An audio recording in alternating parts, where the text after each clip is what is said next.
Security disability benefits are approved within the first 24 months. And basically the prognosis has to be that you're not going to get any better. Okay. It's really difficult to qualify for. Any other things that people are taking into account in terms of different sorts of inputs into that decision process? As far as the disability is concerned? Yeah, disability insurance, correct. No, just really factor in your group insurance if you have any, and if you don't have any, I would definitely talk to your insurance person and find out what you can do. Now, is that something you offer, your Absolutely. company and Yes. your service? Okay. Yeah, I mean, I and do that. toward the end here of the show, we want you to plug your number and email where folks I'd can be reach happy you. to. Let's switch topics. Didn't we broach on life insurance? Yeah, life insurance, yeah. Let's talk about that. Of course. And I that's- carry life insurance. Do you carry life insurance? I certainly do. I mean, there are different kinds. Many. Yeah, term. Well, two big ones. I mean, I say many Yeah. kinds. There are many different variations, but two major. Let's discuss those. Yeah. It's individual insurance comes in two flavors. It's term insurance or permanent, which means whole life, variable life, universal variable life, equity indexed, hybrid, permanent term insurance. It's very confusing.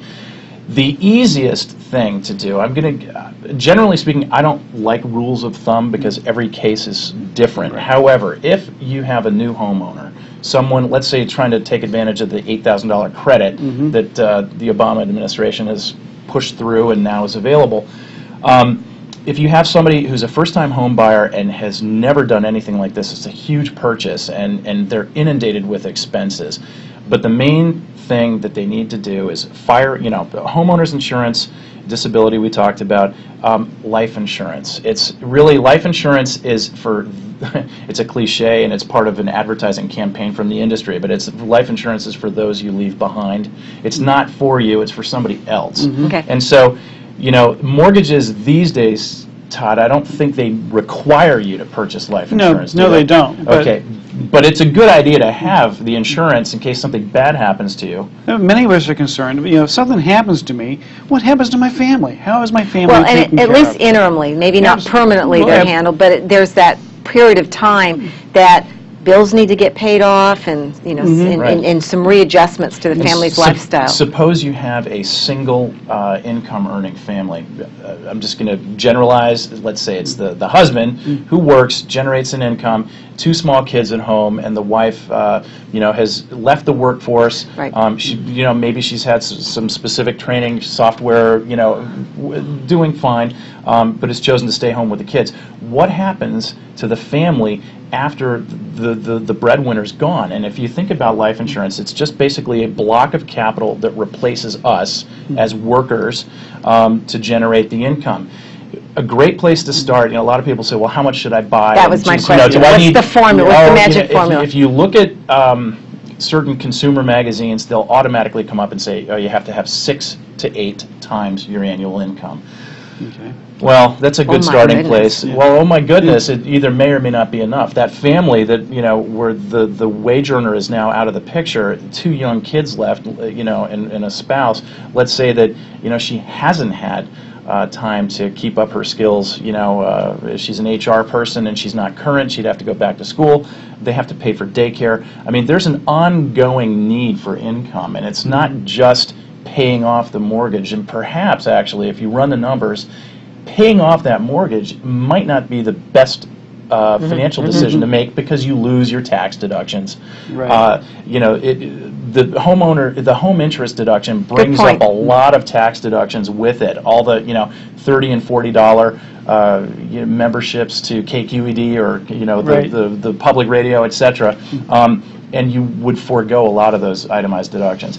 So you have to take a look at how much income the people need, but the first thing to do is quantify it. How much do I need, and then what type of insurance? Term insurance or a permanent insurance. Term insurance is bare bones coverage. It's like auto insurance. If you do not use it in a given year, you don't get the benefit.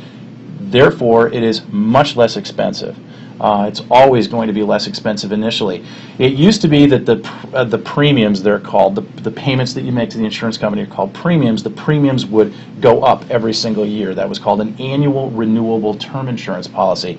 Now, these days, they've streamlined, so it's very common to see 10-year or 15, 20, or 30-year level payment term insurance. So you start here, and then the payment would remain the same for 30 years if you kept it that long, and then the 31st and subsequent payments would be very, very high based on your current age 30 years hence.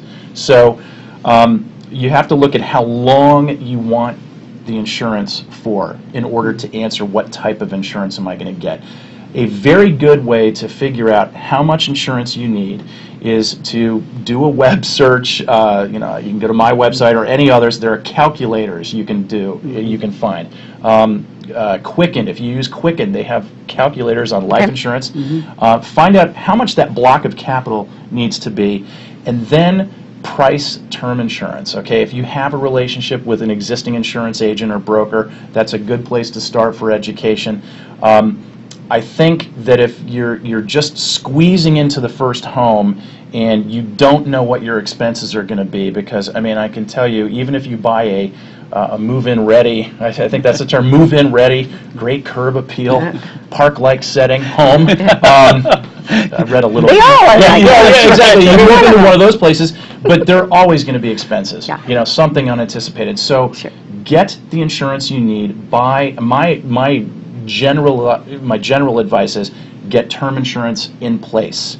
Get the amount you need. If you need $1 million, buy the $1 million. Well, at least that gives you peace of mind. Absolutely, absolutely. And then over time, you can switch that type of insurance into other types if you need it for longer. Right. There are insurance policies as well that start as term but can convert to whole life as well. Without medical evidence of insurability. Okay. Exactly. Right. So lock in your insurability. Did we talk about workers' comp? We did not. Would you like to? I have that on my list of questions. Workers' comp is something that in the state of California, if you have an employee, either part-time or full-time, you must insure that worker while that person is working. So that's a state on mandate. Your behalf. It's a state mandate. There are private insurance companies that offer it. So it's more of a disability issue. So let's say, go back to the very beginning, you've got somebody who doesn't have disability at work, but is working for a small startup company, and they haven't, they've got medical insurance and dental insurance, but they don't have disability insurance. They must have workers' comp. So let's say that this person is going to a meeting and he has to drive, and he gets in a car accident and he breaks bones, hips, knees, etc. He's going to be laid up for a number of months. Workers' compensation will pay medical expenses related to that accident because they were on the job. Wow. However, if that same employee is skiing in the wintertime and gets hurt, does the same sort of has the same sort of accident, that workers' compensation will not pay. It's only on the job. It is not the jargon phrase is it's not 24-hour coverage. Okay.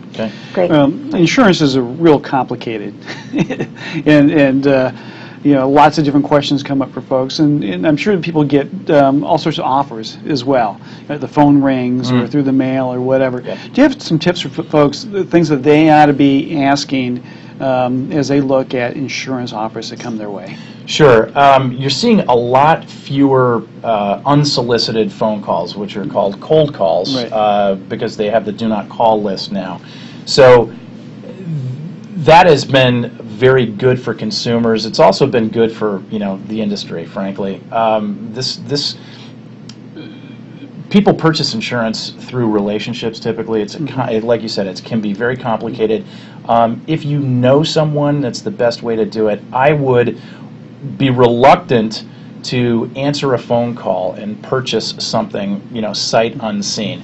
You see a lot more scams in automobile insurance where there's collusion between different types of organizations. So, for example, you'll have, I'm generalizing, but there have been some recent cases, collision centers, chiropractic care, and they're all, they've colluded to, conspire against the insurance company. But really, just make sure you get whatever it is in writing. Okay, certainly door-to-door salesmen don't exist anymore for insurance companies. Right. They used to years ago, but that's just, it's called debit insurance, and they just don't, in this area, they don't offer that anymore. Chris, we're being flagged down, so we have to close this Thank you segment. for having me. Thank you so much. Would you share with, you mentioned a website? Yes. Could you please let people know? Absolutely. I have my own website. It's got calculators, and you can search for term insurance rates online, and there's plenty of good third-party information. It's www.cbackerassociates.com. Great. And phone number? Phone number is in Mountain View, right by Google, 650-969-5844. Great. Great. Chris, thanks. It's been great having you today. Well, thank you. I think we just scratched the surface on all that's out there to be talking Very about. complicated topic. It is. But Well, thanks for having me. appreciate you coming in and sharing with folks, a little bit about what they ought to be looking at as they look to protect that important asset of theirs, their home. Thank you. Perfect. Well, thank you.